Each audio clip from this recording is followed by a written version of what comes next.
With over 50 representatives from various civil society organizations across the Caribbean, the conference provided a vital opportunity for participants to contribute their insights on the United Nations Draft Declaration. Attendees were organized into discussion groups where they offered recommendations on various sections of the declaration to strengthen the document and ensure it reflects the needs and aspirations of African descendants. Iyanola Council for the Advancement of Rastafari President Aaron Alexander was present at the meeting, where he emphasized the importance of civil society's input. There were over 50 persons representing various CSOs across the Caribbean region. These representatives were divided into groups of between 8 to 10 persons. The day was divided into a morning session and an afternoon session, and recommendations were sought from the groups on various portions of the draft declaration. The topics for the morning session were as follows. 1. Addressing systemic and structural racism. 2.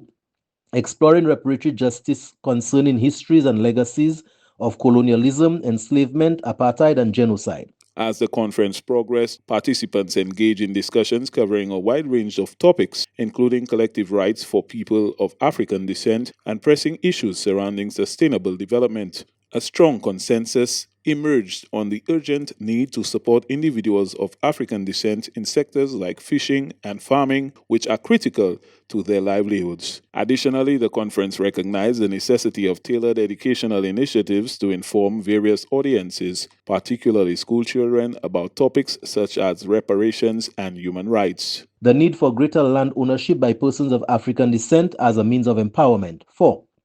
The need for persons of African descent to have access to the rights to use their traditional and integrated medicines approach in an era of the WHO and PAHO trying to dictate what medicines must be used with no regard for other approaches. 5. The need to dismantle the class system which allows for discrimination towards persons of African descent. 6. The need for the United Nations to start funding the Permanent Forum of People of African Descent, because it seems although the Permanent Forum is in place, it is not a priority for the United Nations. The event concluded on a hopeful note, with participants calling for unity among African descendants. The need for us as African descendants to work together, rally together, and stop fighting each other, because we end up doing the work for the persons who enslaved us and oppressed us and colonized us.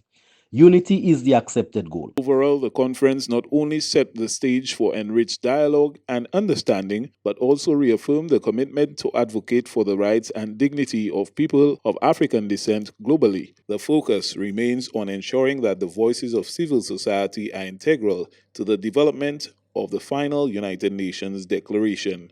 Shane Stephen, NBC Prime.